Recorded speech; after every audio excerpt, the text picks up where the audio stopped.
So, eto na tayo.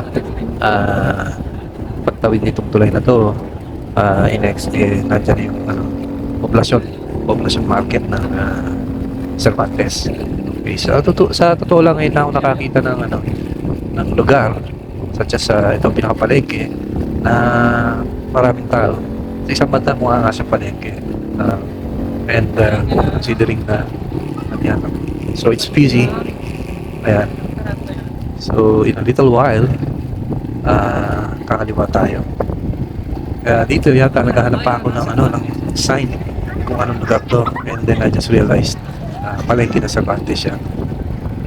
So we keep on going. Kita ko na yung corner na. So dito na tayo dyan.